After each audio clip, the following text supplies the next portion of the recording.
کہ کسی مسلمان کے لیے زیبا نہیں ہے کہ اللہ اور اس کے رسول جو فیصلہ فرما دے اس کے خلاف کرے. کوئی اختیار باقی نہیں رہتا. جس کام میں اللہ اور اس کے رسول نے فیصلہ کر دیا مسلمان کو بس وہی کرنا چاہیے. اس کے ماتحت ایک قصہ سنایا تھا زینب بنت جہش رضی اللہ تعالیٰ عنہ اور زید رضی اللہ تعالیٰ عنہ کا. اسی کے ماتحت ایک چھوٹا سا دوسرا قصہ لکھا ہے حضرت جلیبیب رضی اللہ تعالیٰ عنہ کا.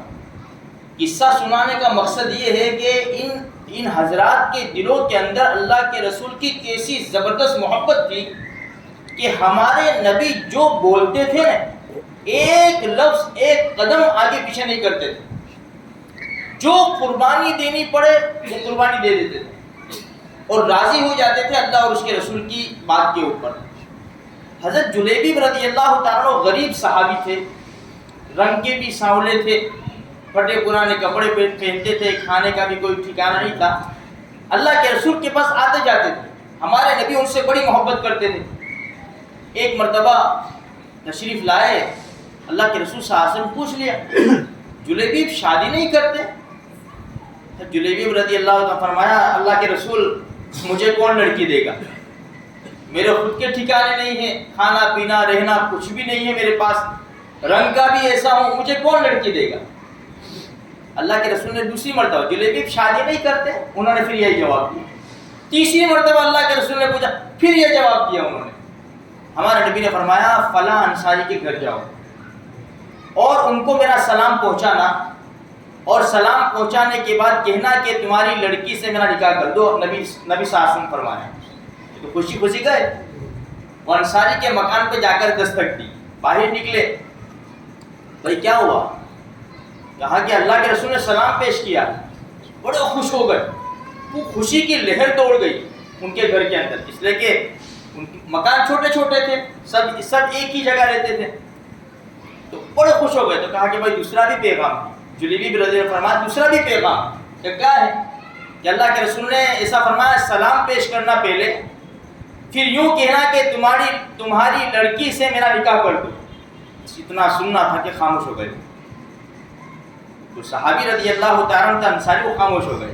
کہا کہ ٹھیک ہے میں مشورہ کر لوں گھر میں. تو بیوی نے کہا کہ نہیں یہ کیسے ہو سکتا ہے؟ کہاں ہماری لڑکی, کہاں یہ پتہ نہیں کون ہے, کیسا ہے, کلر کا بھی کیسا ہے اور اس کے حالات کیسے ہیں, ہم اپنی لڑکی دینے کے لیے تیار نہیں. تو بھائی کیا کریں گے؟ نہیں نہ کہہ دو آپ.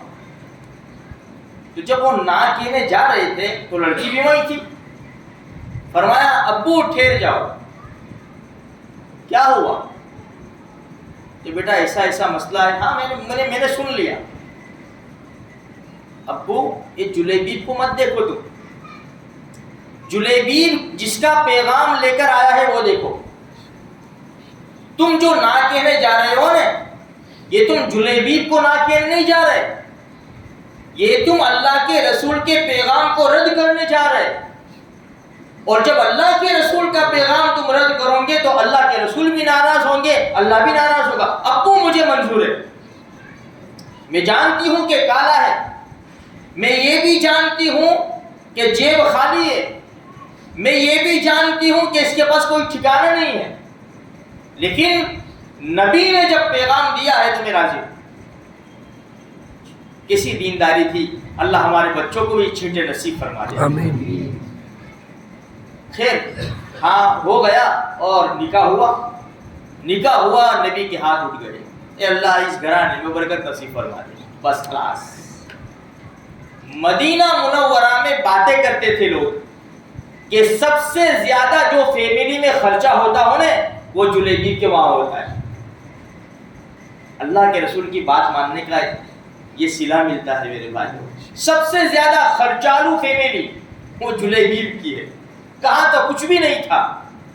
اچھا ہوا کیا آگے؟ عرصہ گزرا کچھ, جہاد ہوا. جلیبیب شہید ہو گئے. اللہ کے رسول نے فرمایا جو نہیں ہے تلاش کرو کہاں ہے. تلاش کیا گیا, صحابہ کرام کی لاشیں مبارکیں لائی گئی سب.